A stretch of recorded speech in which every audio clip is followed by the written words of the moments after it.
Mga kaibigan, para sa ating susunod na segment, pakitaas po ang ating mga watawat mula dito hanggang likod. Pakitaas po, mga kababayan, ang Pangulo ng Republika ng Pilipinas, President Ferdinand R. Marcos Jr.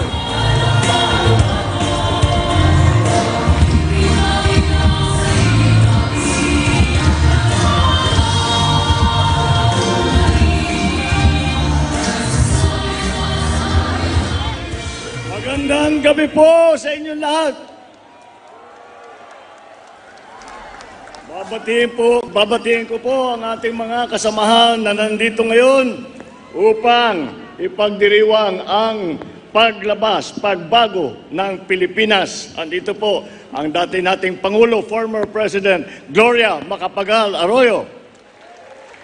Andito po ang mga ating kasama sa Senado, Senator Jinggoy Estrada, Senator Lito Lapid, Senator Bong Revilla.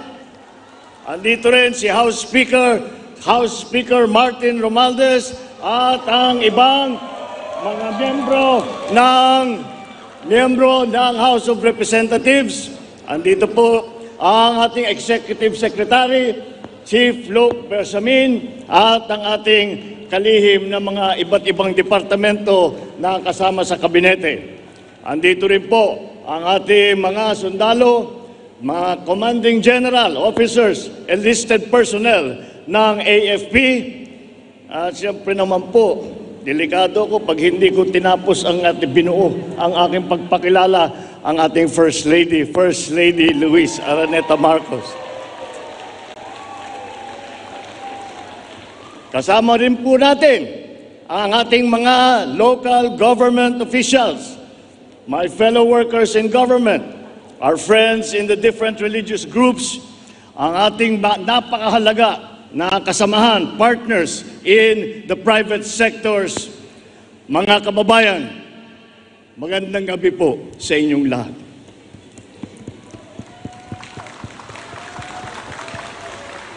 Alam niyo po, noong nakaraang linggo, dumalo ko sa mga parangal at nakipagdaupang palad sa ating mga kababayang taglay na kagitingan ng lahing Pilipino.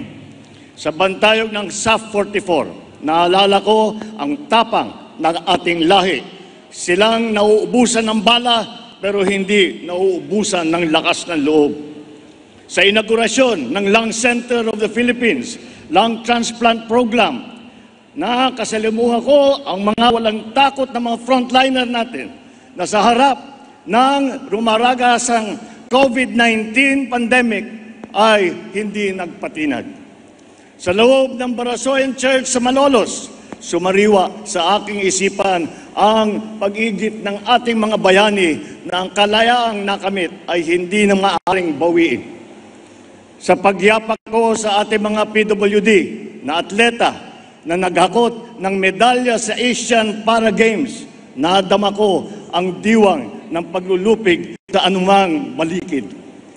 Sa pagbukas ng higanteng petrochemical plant sa Batangas, tumambad sa akin ang sipag at talino ng mga Pilipinong manggagawa at mga nangangalakal.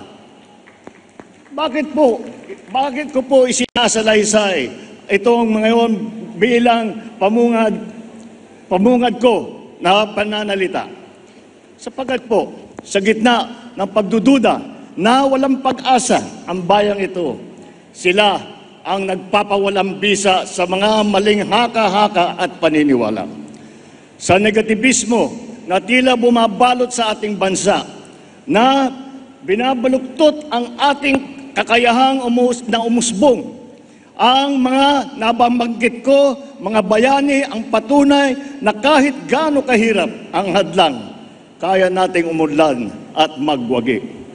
Sa ating mga kapwa Pilipino na mababa ang tingin sa kanilang sarili at kakayahan, ang mga nababanggit kong huwarang Pilipino ang itataas ang ating noo kahit kanino.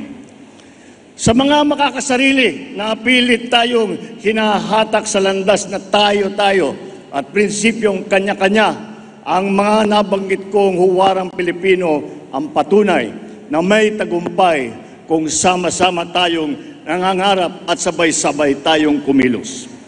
Sa totoo lang, sa bayang ito, hindi po mabibilang ang dami ng mga katulad nila, mga tanglaw na di kayang takpan ng kadiliman.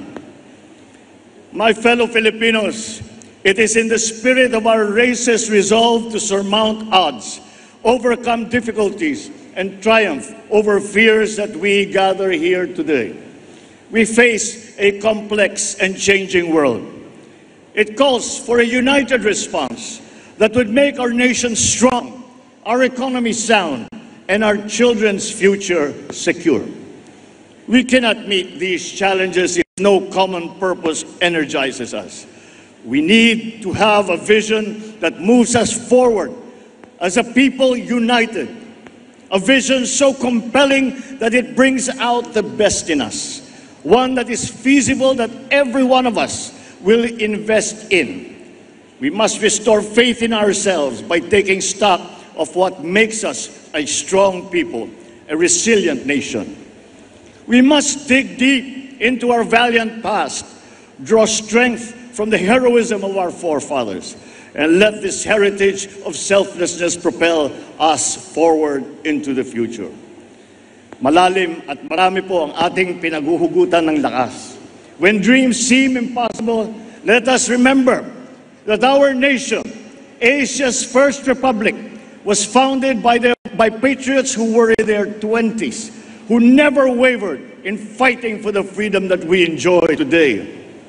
Because when stakes are high, let us recall how Bataan and Corregidor survivors went and rebuilt a nation whose cities were in ruins, but whose spirits were not. When hard work looms, let us be inspired by the resilience of communities pummeled by typhoons, yet never let this annual stress of nature defeat them. Every generation who came before us was defined by the crisis that tested their mettle and that tried their souls. And as we rebuild, we must not return to a nation as it was before. We must create one that is better. We will only succeed if we overcome the crisis of confidence that clipped our wings long before COVID-19 struck. We have to begin by restoring faith in ourselves, belief in our strengths, and trust in our institutions. Only then can we have confidence to bravely confront whatever tomorrow brings. Ang balakid na nakakahambalang sa ating pagunlad ay ang kawalang tiwala natin sa ating mga sarili, sa ating mga institusyon. Bakit marami sa atin ay napakababaw ng pagtingin sa ating kakayahan? Bakit naging marupok ang paggalang sa mga batas at alituntunin? Simpleng batas trapiko, hindi nasusundan. Ang kalat, itinatapon kung saan-saan. Uso pa rin ang palakasan, talamak ang palusot. Gustong makalamang, ayaw lumaban ng patas.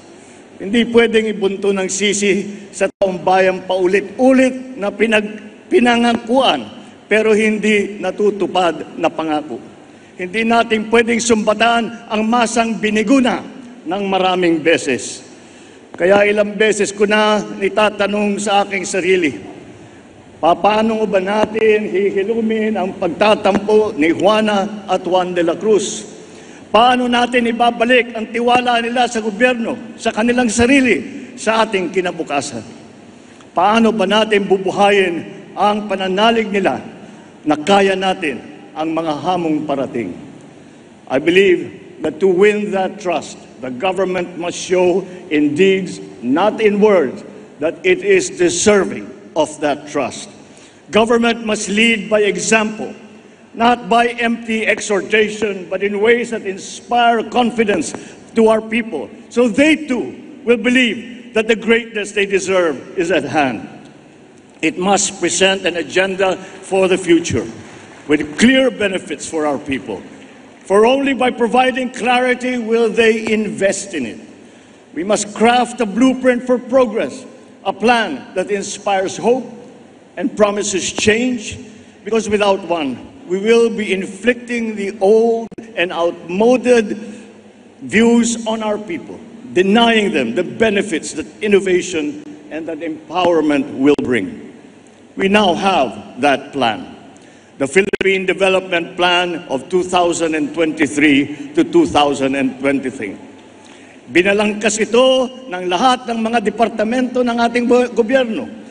Nagtoka ng mga gawain, nagkasa sa bawat sektor, sa bawat sulok ng ating bansa upang sama-sama tayong bumangon muli. It enumerates the sectors to which funds should be channeled, what nurturing policies must be planted so that these can contribute to the overall growth that we desire. It lists the infrastructure which we are building better and more. It paints the ideal human development index that we are all working to achieve. Ang Philippine Development Plan, yan ang isa sa mga batayang dokumento kung saan hinangok ang Bagong Pilipinas, our brand of governance. Ang Bagong Pilipinas ay hindi slogan na basta lang binigkas o bumper sticker na kung saan na lang ikinakabit na ibiniburda sa damit. Ang layunin ng Bagong Pilipinas ay maglatag ng mga mithiin na dapat natin makamtan para sa kinabukasan ng ating bayan. Tapos na ang patsi-patsi na plano na iiba-iba na ang nangyayari lang ay nagkakawatak-watak tayo. It is time for bold thinking, accompanied by the strong will to execute it. As I have said many times, the mandate of the people should be devoted to achieving the grand, not wasted on the petty. I will not squander the sovereign people's trust by marching and grunting loudly, but staying only in place, when what you want is to surge forward, bereft of drama.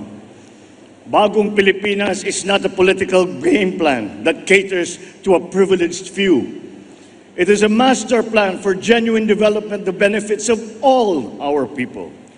Bagong Pilipinas serves no narrow political interests. It serves the people.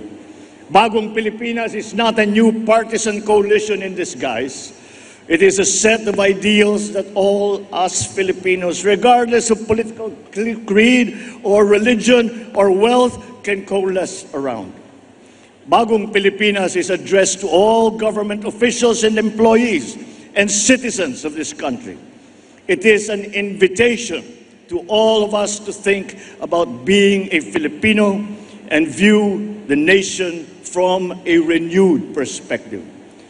It is a call for transformation, the transformation of our idea of being a Filipino, and the transformation of our economy, of governance, of society. Bagong Pilipinas transcends this administration. To those whose overheated imagination has been poisoned by toxic politics, Bagong Pilipinas is no Trojan horse. It conceals no agenda. It is a program of many workhorses driven by the love of country. The sweeping vision that it brings presents will not automatically come to fruition. It will require for all of us to work very hard. Such is not the assigned task of government alone, but it is the duty of every Filipino. This is not a plan drafted in isolation by those who govern. This is a plan drawn from the inputs of the sovereign. As such, it can only succeed with the people's participation. It can only succeed if the government will demonstrate the fortitude to do the hard work. And for this, I pledge, government will neither ask the people for sacrifices it will not exact first upon itself, nor impose a burden that is heavier than what people can carry. Sa Bagong Pilipinas, ang pagbabago ay nagsisimula sa pamahalaan. While power emanates from the people, change must begin from government. Kaya naman, ito ang aking mga mahigpit na tagubil sa mga kawanin ng gobyerno. Una, bawal ang tamad at makupad sa pamahalaan. Walang puwang ang mga mabagal at sagabal sa serbisyo publiko. Services must be fast. Projects must be completed on time. Deadlines must be met per schedule. Distress calls must be responded to without delay. In whatever government office, red tape must be replaced with a red carpet. At saka palitan na ninyo yung sungit ninyo, palitan na ninyo ng ngiti.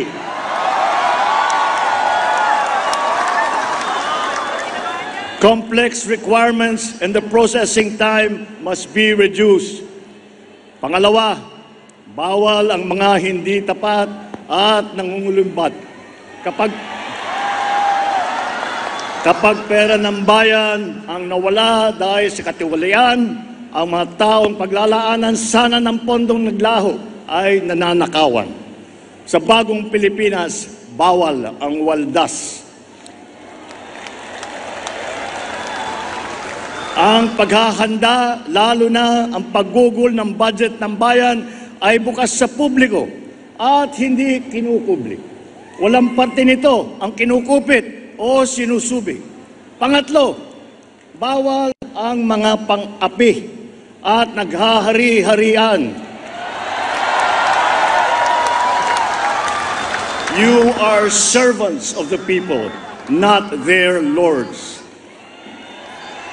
Huwag nating pahirapan ang taong bayan, bagkus suklian ang kanilang tiwala ng magalang na panunungkulang. So let me reiterate this. Feedback is essential to government. Without it, mistakes cannot be corrected. Bad behavior cannot be sanctioned. Best practices cannot be learned, and good deeds cannot be commended. Sa Bagong Pilipinas, ang masama ay ireklamo, ang mabuti ay irekomenda. Ngunit ang mga papuri at puna ay hindi dapat hintayin kumatok na lang sa ating mga opisina. Obligasyon natin na nasa gobyerno na hanapin ito. Kailangan natin bumaba sa masa upang tignan ang kanilang kalagayan at alamin ang kanilang hinaing. Huwag iasa ang pagpisil sa kanilang pulso sa mga report lamang. Tapos na ang panahon ng pagkukuyakoy sa loob ng mga tanggapan ng gobyerno. Halimbawa, imbis na suriin ang isang suliranin sa walang katapusan baliktatan ng mga tao sa gobyerno, bakit hindi lang magkaroon ng konsultasyon sa mga naapektuhan? Sa Bagong Pilipinas, ang mga mamamayan ay dapat ligtas. Ligtas sa krimen, ligtas sa kalamidad. Sa mga pulis, ating mga bumbero, tiyakin ninyo na agarang pagresponde sa bawat tawag at sumbong. Ngunit, ang pinakamahalagang dapat bawasan ay ang dami ng tawag at sumbong sapagkat nangangahulugan ito na bumababa na ang bilang ng krimen. Ang inyong sigasig ay susuklian natin ng suporta of ample resources to move, to communicate, and to solve the problems that we are faced with, including tools to prevent a different kind of stealing. When contents of e-wallets are picked by cyber criminals, when their dirty hands reach our children through computer screens, we will boost the defenses of our people and communities against calamities. More than paying tribute to their resilience, we must provide them with resources. Sa Bagong Pilipinas, una ang kabataan dahil prioridad ang kanilang kinabukasan. Pangangalaga sa kalikasan ang pangunahin nilang pagkakabalahan. The reforms that we envision for our educational system should be showcased in our classrooms. The gist of which is this: a learner with books on their table, a well-trained, highly motivated, well-paid teacher in front of them, teaching a curriculum carefully created to our needs under a setting wired to the digital world. Sa gitna nito, ang sentro ng ating pagsisikap, Isang batang natututo. To learners who are hungry, we will provide meals. Because one cannot feed the mind habang umugong ang kanilang mga tiyan. Through Bagong Pilipinas, we will meet our greatest obligation to our youth, to mold them into critical thinkers, problem solvers, and visionaries for their country. Panahon na rin upang bayaran ang ating utang sa mga magsasaka at mangingisda. Those who feed the nation, but ironically cannot feed their own family.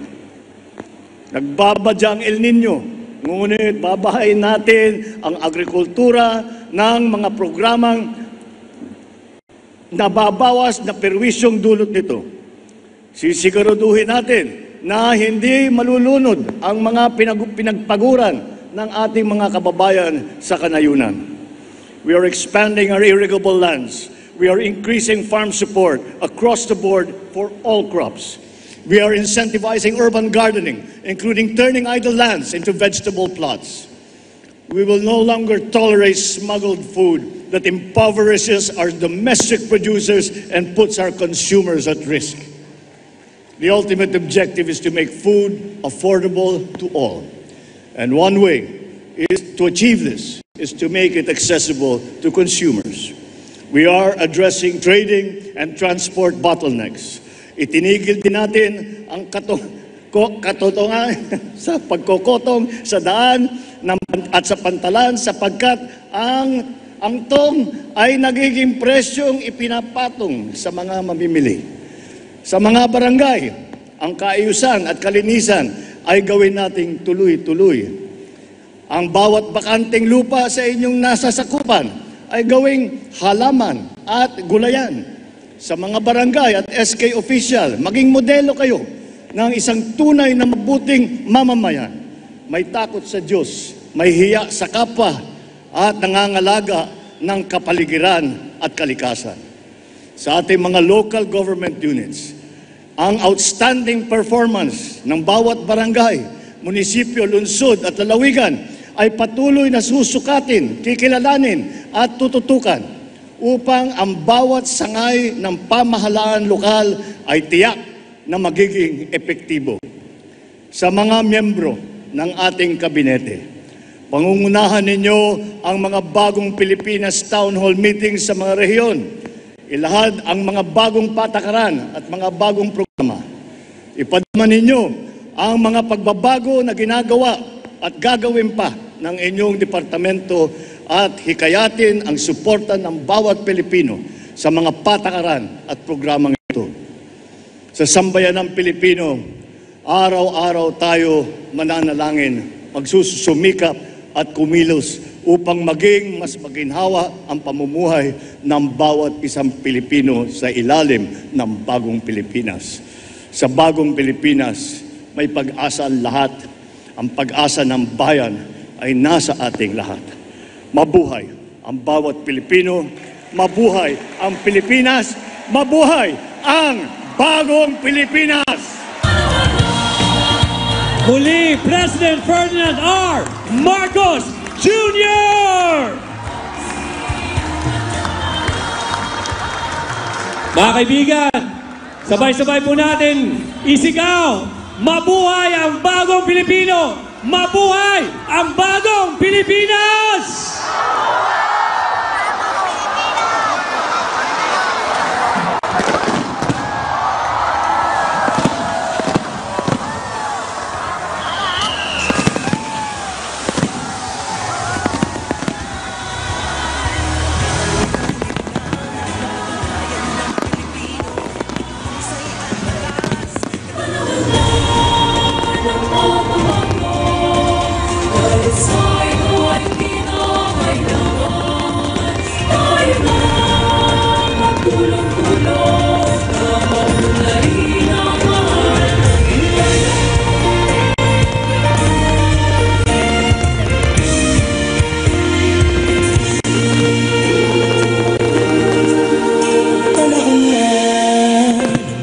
Bago dahil sa ito ay kinakailangan